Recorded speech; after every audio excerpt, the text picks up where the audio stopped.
Next problem is a furnace. Okay, so a furnace used high volatile bituminous coal with the following analysis. So percent moisture, FC, BCM, and S, and ash. So then this is another case that refuse has this. So naay nawala sa refuse nga kini sila nga mga uh, sana composition. And then we have the calorific value of, this is the calorific value of the coal, ha. Don't confuse this for the refuse because of the way it was worded, di ba? Calorific value of 34.57, di ba? So it's really confusing. So to get around that, you will have to understand kung dako gani kayo ni 34.57, it's surely for the coal, it's not in the refuse.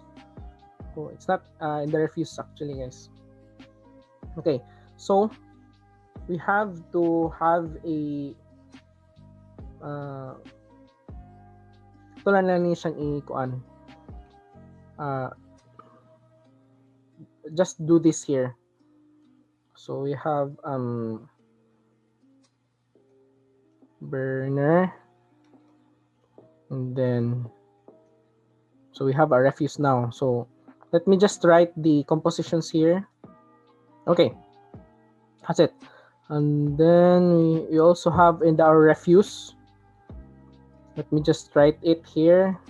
So we have our, so we are finished now writing, and then we have our basis 100 kilograms coal. So we have a mga types of coal, mga types of coal, diba, na yung cooked coal, uncooked coal, and then partially mixture of kuan kining cooked coal o uncooked coal. So we have to, for us to know unsa siya, dayon kining sa tawag ana, if equal lang ato ang FC o BCM, so ba FC over BCM, this is FC over BCM.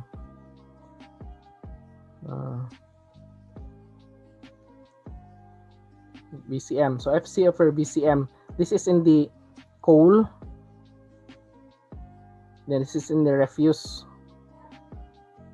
diba? So FC here in the coal is 64 na siya, then divided by 25.6, and then in the refuse we have 11.3 divided by 4.6. So as you can see, 2.5, this actually 2.46, pero kining these are more better, these are nearly equal. So that means nga this is a type 1, or this is actually uncooked coal. This is uncooked coal.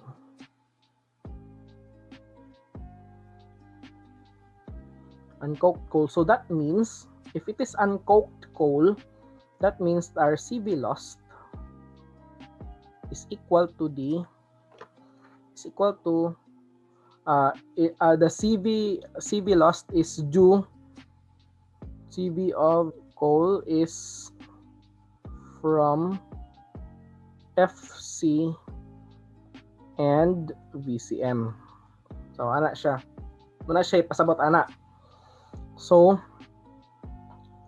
percent CV lost in the refuse is due to that, diba? But we don't have the weight of the refuse yet, diba? We don't have the refuse yet. So using the tie substance, which is our ash, diba? We have to make our ash balance. So we have 2.8 here in the coal, diba? 2.8 dire. And then just name it R. And then we have the percentage here, 0.84, 0.1, 0.841. Then you will get the weight of your refuse to be 3.3 33 kilograms. So we have the percent of C lost in the refuse to be just follow this formula. So the percent of the total or combined nga FC ug VCM. So 0.046, this is in the VCM, plus the 0.113, this is the the FC, times the R, that's 3.33 kilograms. Dayon CV, which is the CV of coal, diba? Dayon, we also have here the weight of our VCM and FC in the coal, diba? So 25.6 plus 64 divided by that, the CV. As you can see, the CV here is 34.57, and that is irrelevant actually. You can cancel that out. Times 100 ni siya. Times 100. And then, you will get the, just get the ratio and the percentage that you will get there. You will get 0.6%. You'll get 0.6%. So actually, this problem is very easy. And then until you get to the last solution, last. Actually, this is the last problem that I will be sharing with you. So we have a medium volatile bituminous coal as a with the following analysis. So it was fired in a furnace in the presence of excess air. Kini siya, nani mo ni siya 80.31 VCM and ash. Okay, so the analysis of the refuse shows these. So naasa refuse, so combination na ni siya guys atong mga nangabalan ganina. So it's really a tedious process. So but kapit lang. But about 5.5% of carbon fired to the furnace is lost in the refuse. So analysis of the stack gas showed kini. Partial analysis gabi the difficulty is keeps stacking, diba? So we are asked for the gross calorific value of the coal, and then we have to determine the percentage excess air, and then combustible present in the refuse. So itong type 1 or type 2, maybe uncoked coal ba siya or coked coal. Coked coal is dili mag-equal katubit ang percent FC kanina, diba? You can see FC o kini siya nga ratio is not equal, that's coked coal. If equal kay siya, that's uncoked coal, diba? Kasi nag-inom og coke. Joke lang. Sige.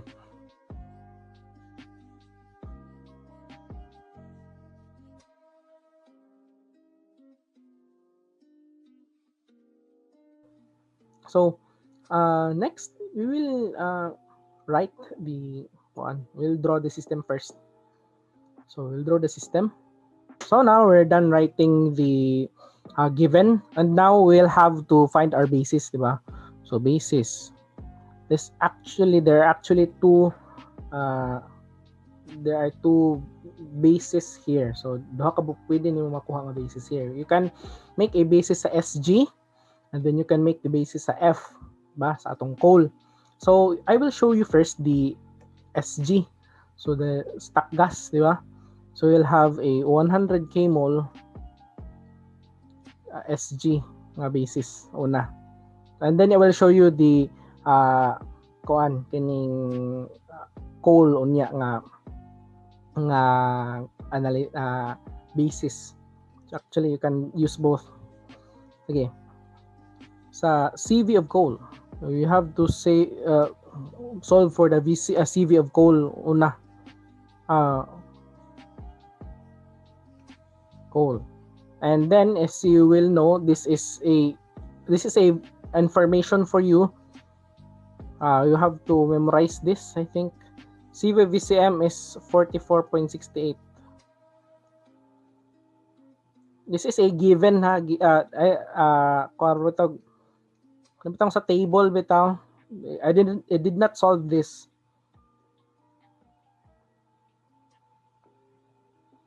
Of carbon. So this is 33.8. megajoules per kilogram. So these are given guys ha, given na siya, given. Dili given. Pero kanang values na siya. Then CV of coal, di ba? Ngita man ta, CV of the coal is actually simple. CV of the coal. CV of coal is actually just get the here the kanang percentage nila bitaw ay lahang mass fraction I think. Mass fraction is in CV, so CV is 0.1076 times 44.68. Kanang kuan lang guys, murag nagkuha lang ka og average molecular weight of air. So next is 31 33.8. So just get the sum of that, you will get the 31.94 megajoules per kilogram. That's the answer for letter A. Okay. Next is to get your percent excess air. Diba? We don't know that yet. So next is the get percent excess air. So like we did earlier, diba ganina, we got our VO2. Diba VO2 na to ganina gikuha. VO2 is obtained using the net H og C, diba? So we don't have that yet. So to get that, we have to have the daghan pa kay nga mga calculations before that. So we have to do our C balance. So C balance, we have the C, diba? Percent C, which is it's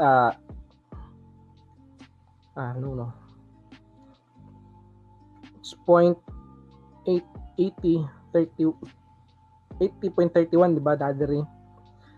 So dayon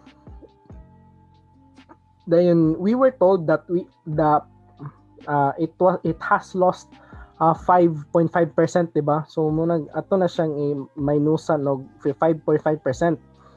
Dayon we have the we don't know yet the coal, diba? Pila kabalo sa coal. And then next is we have to get the dire sa pikas. So we have diba kay mole man ni dire sa pikas, so we will either transform this to mole or transform this right side to kilogram.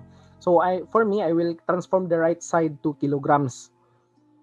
So muna nga ato siyang 13.35 plus 1.85, muna ako siyang I will multiply that by 12 so that I will get the weight here or the mass, so that the balance is valid. So F is actually 240.34 kilograms of coal. Yeah, it's coal.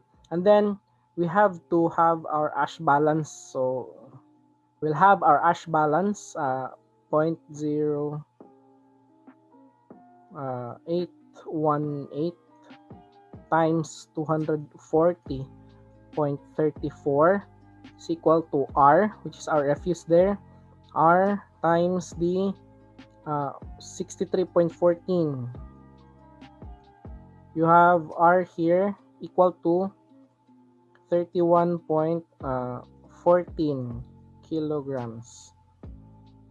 31.14 kilograms, okay? Next, you will have to get our net H. Diba? Net H. So, makuha naman nato ang C. We have our C already, but we have to get our net H. Diba? So, net H, we have to get it using the Dulong formula, right? So, CV of coal, you have to delete this first.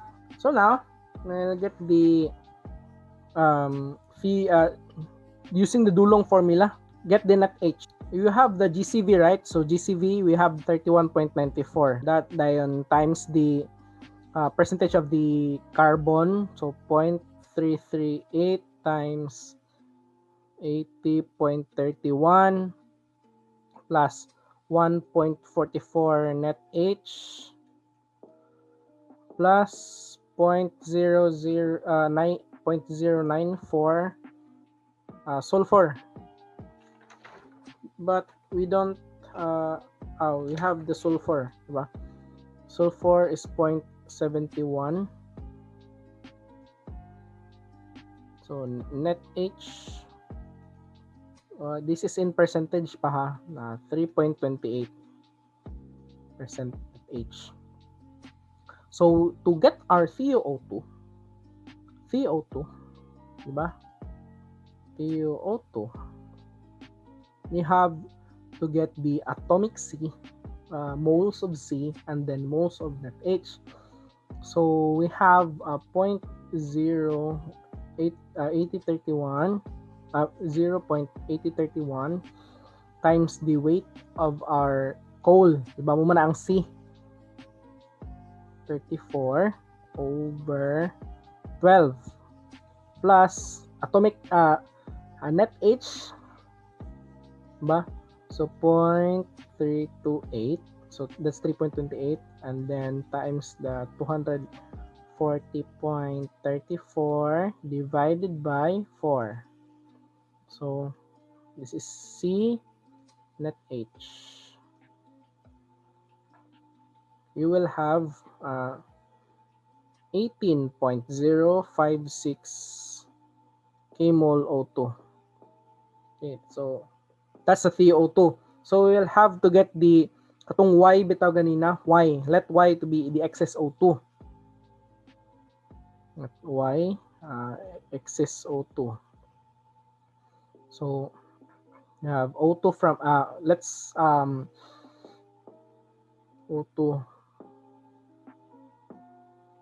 from air is equal to Y plus our VO2. Wala, di ba? N2 from air is just multiply that by the ratio. And then moles free O2 is equal to Y plus, di ba natay 1.85 dire nga kuan CO, muna siya tong gamiton divided by 2. I showed this to you in the previous calculation. So that's moles CO. And then next is the dry stack gas balance.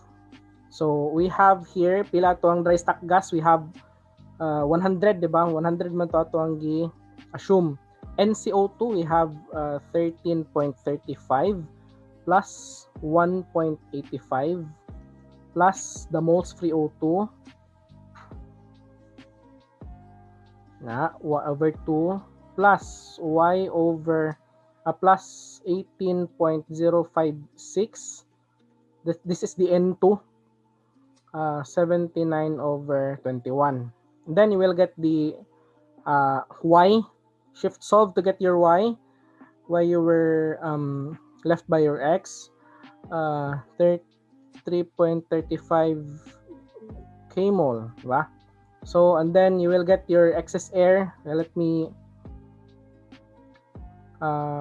delete this here. Dire na lang. Pila man ang excess air? 3.35 divided by 18.056 times 100 is equal to 18.55%. That's it. Diba? This is 18.55%. Dayon, the combustible present in the refuse, diba?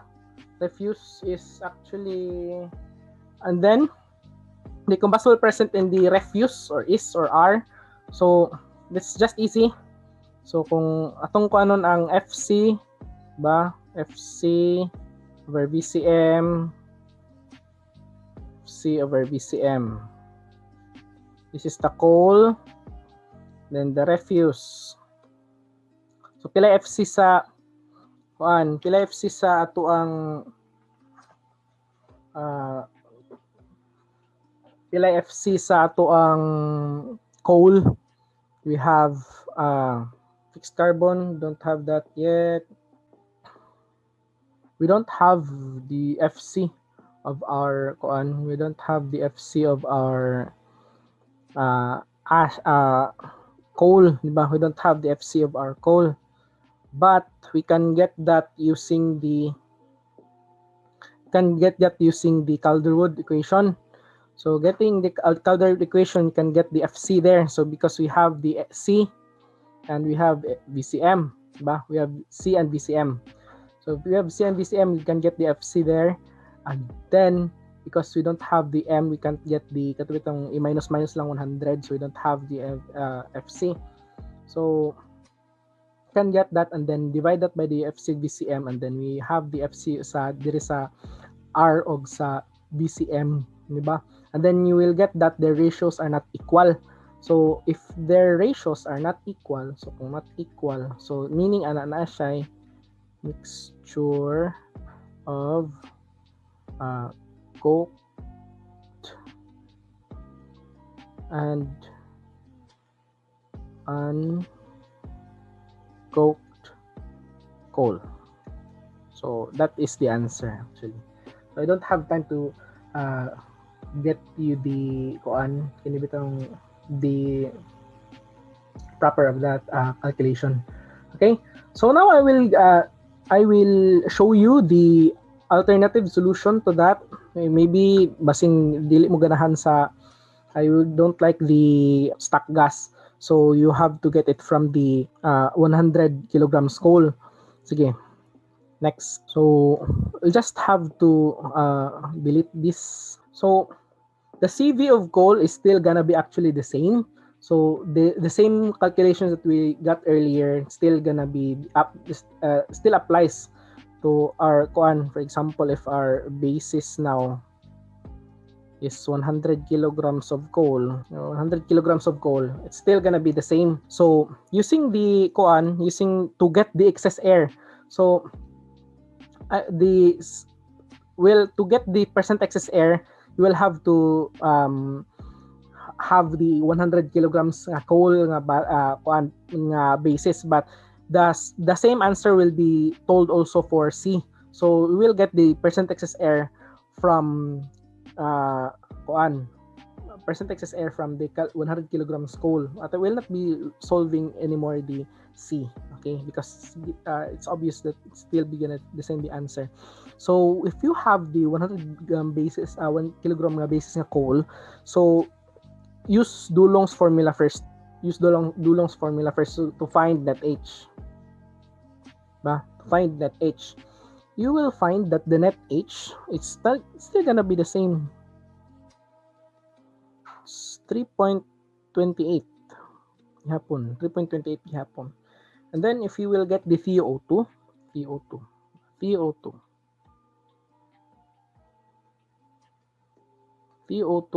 still gonna be the same. 80.31 12 3.28 4 7.51 kmol O2. And then let y excess O2, and then get the N2 from air, and then atomic C balance. So atomic C balance, okay, we don't have the C bal, so you will get the DSG here, diba? Or dry stack gas. So we'll get the dry stack gas. One note here, we'll have to 1.055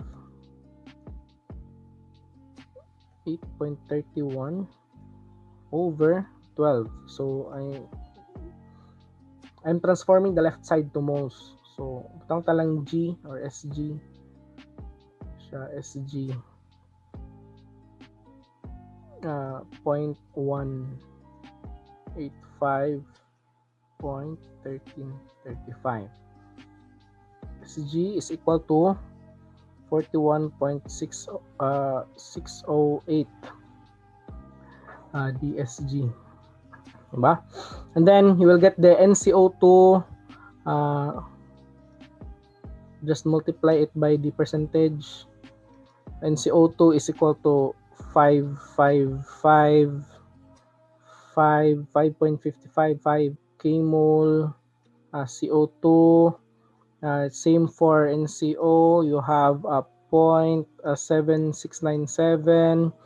And then moles free O2, mole free O2 is equal to Y plus 7697 over 2, diba? Umana siya. And then you have your DSG balance. So DSG balance, just do what I did earlier, DSG balance, and then you will find your Y as 1.396 kmol. Diba? 396 kmol. And then get the percent excess O2. 1.396 over 7.51 times 100 is equal to still the same 18.6%. Actually, the same sa letter B here. So actually that ends our very long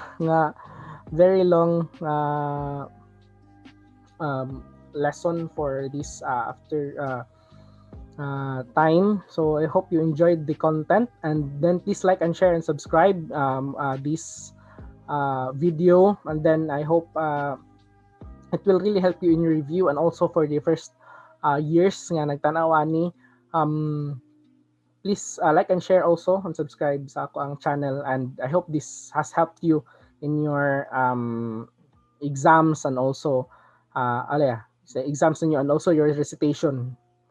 And also next time I will be continuing with the iron pyrite nga mga calculation. Sadly I will not I won't be solving the contact process, because it's not really a coverage in the board exam.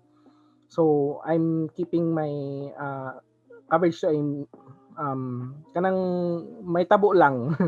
Ana lang. I don't have to stress myself in the kanang dili mo gawas. Diba? Because that's the coverage of the exam.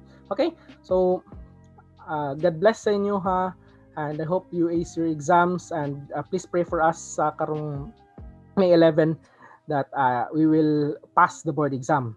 Okay? So that we will be engineers already. Okay? That's it. Bye! Annyeong!